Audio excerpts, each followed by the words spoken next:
নমস্কার। ট্রেনের টিকিট ঠিক কতদিন আগে থেকে বুকিং করা যায়? এটি একটি খুব কমন প্রশ্ন। অনেকেই জানেন, আবার অনেকেই জানেন না। এবার এখানে বলে দিই, ট্রেনের টিকিট ২ রকমের হয়। একটা হলো রিজার্ভেশন, আর একটা হলো জেনারেল। রিজার্ভেশন বলতে যেখানে আপনার নামে একটি সিট ইস্যু করা হয়, সেখানে আপনিই বসে যেতে পারবেন, অন্য কেউ বসতে পারবে না। আর একটা হলো জেনারেল টিকিট, যেখানে আপনাকে কোনো সিট ইস্যু করা হবে না। ট্রেন ফাঁকা থাকলে আপনি সিট পাবেন, এবং ট্রেন ছাড়ার সময় যদি আপনি আগে গিয়ে সিট দখল করতে পারেন, তবেই আপনি সিট পাবেন। অন্যথায় আপনাকে দাঁড়িয়ে যেতে হতে পারে। এবার প্রথমে আসি, রিজার্ভেশন টিকিট আপনি কতদিন আগে থেকে বুকিং করতে পারবেন। রিজার্ভেশন টিকিট ট্রেন যেদিন ছাড়বে ঠিক তার ৬০ দিন আগে থেকে টিকিট বুকিং করতে পারবেন। হ্যাঁ, এই ৬০ দিন শুনে ভিডিওটা পজ করবেন না। এবার এখানেও একটা ব্যাপার আছে, ৬০ দিন আগে কটার সময় থেকে আপনি টিকিট বুকিং করতে পারবেন সেটা শুনে নিন। যেদিন ট্রেন ছাড়বে তার ৬০ দিন আগে সকাল ৮টা থেকে আপনি কিন্তু ট্রেনের টিকিট বুকিং করতে পারবেন। এবার এক্ষেত্রে আপনারা মনে করছেন যেহেতু ৬০ দিন আগে টিকিট বুকিং হয়, তাহলে আমরা নিশ্চয়ই মোটামুটি দিন ৫০ আগে টিকিট কাটলেই টিকিট পেয়ে যাব।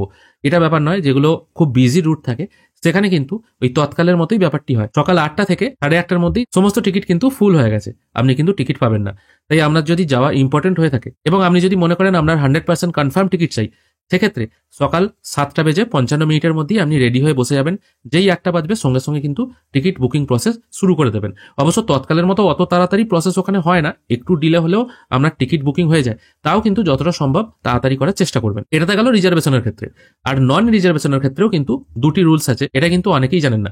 অনেকেই মনে করেন যে আমরা ট্রেনে যাব, যেহেতু আমি রিজার্ভেশন টিকিট কাটছি না, ট্রেনের টিকিট কাউন্টার থেকে টিকিট কেটে আমি সোজা ট্রেনে উঠে পড়বো।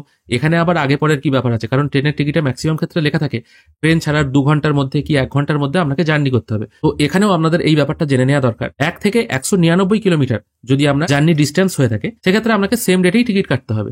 কিন্তু যদি আপনার জার্নি ডিস্টেন্স ২০০ কিলোমিটারের অধিক হয়, সেক্ষেত্রে আপনারা কিন্তু কাউন্টারে গিয়ে ৩ দিন আগে থেকে টিকিট বুকিং করতে পারেন। টিকিট যখন কাটতে যাবেন তখন কাউন্টারে গিয়ে বলবেন, আমার জার্নি ডিস্টেন্স ২০০ কিলোমিটারের বেশি, আমি অ্যাডভান্স বুকিং করতে চাই জেনারেল টিকিট। সেক্ষেত্রে কিন্তু কাউন্টার থেকে আপনাকে ৩ দিন আগে পর্যন্ত টিকিট ইস্যু করে দেবে জেনারেল কম্পার্টমেন্টের। আশা করি এই তথ্যটি অনেকেরই অজানা ছিল। আজকের ভিডিও এখানেই শেষ করছি। আশা করছি আপনাদের ভালো লেগেছে। যদি ভালো লেগে থাকে অবশ্যই একটি লাইক করবেন। ভিডিও দেখার জন্য অসংখ্য ধন্যবাদ। ভালো থাকবেন।